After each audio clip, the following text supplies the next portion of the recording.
Hi guys! So if you may have noticed, this video is called Myths About Sex. Surprise, surprise, we're actually going to talk about sex.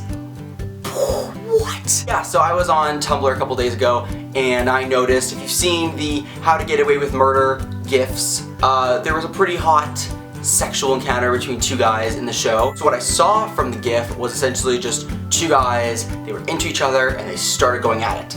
And there's this problem because I feel like younger people or people who are a bit more inexperienced with sex, they watch this, and although I'm applauding that director because wow, you know how to direct two people going at it, seriously. But the problem is that it gives this misconstructed idea about how sex happens, specifically with gay people. So I want to debunk some of these myths for the people who are watching these shows or movies or porn and want to understand what really happens with sex. I wrote them down on my phone because I have a terrible memory and I feel like if I don't, I'll forget. Okay, let's see. Number one, and this is a big one. Sometimes, this weird thing that happens, things just go south.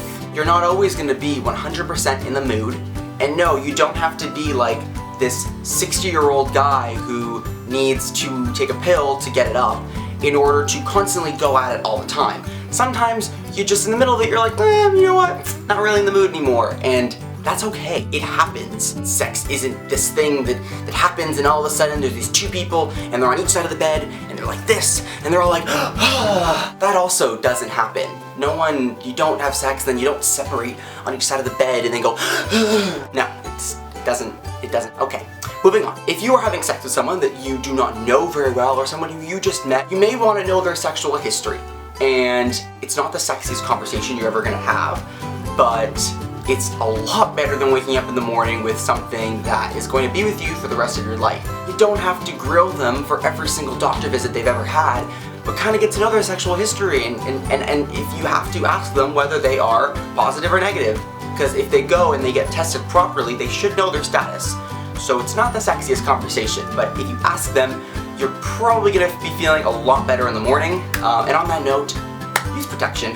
Seriously, none of these shows ever take like the moment to show any guy grabbing a condom. And if I'm wrong about this, please comment in the comment section down below and tell me if there are actual shows that show any of the people grabbing either a condom or, I don't know, any kind of contraceptive, I guess, if that's a thing. I've never actually seen in a television show or a movie them actually grabbing that, so I'd be interested to know if they actually do that.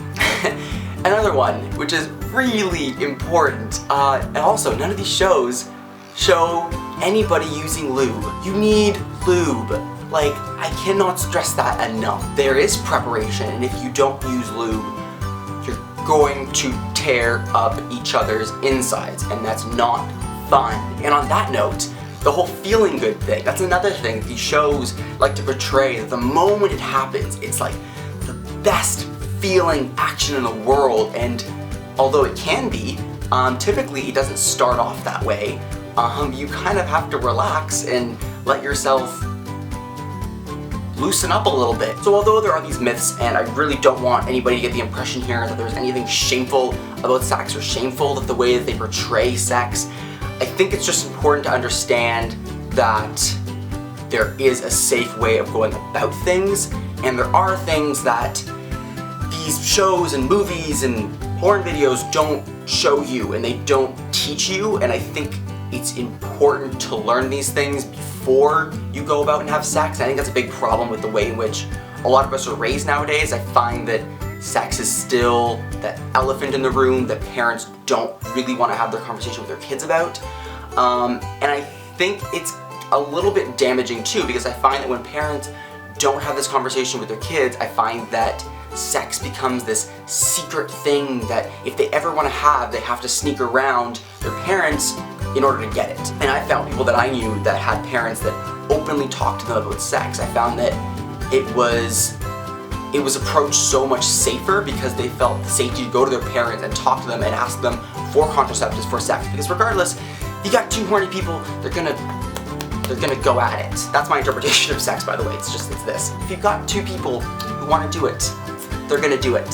So, I don't know where I was going with that. Just be safe. Wear a condom. Okay, cool. Glad we had this talk. If you have any other comments about this, you can leave that in the comment section down below. And yes, until I post another video, make sure to comment, rate, subscribe, but most importantly, when you're having sex, make sure it's safe, okay? Alright, bye.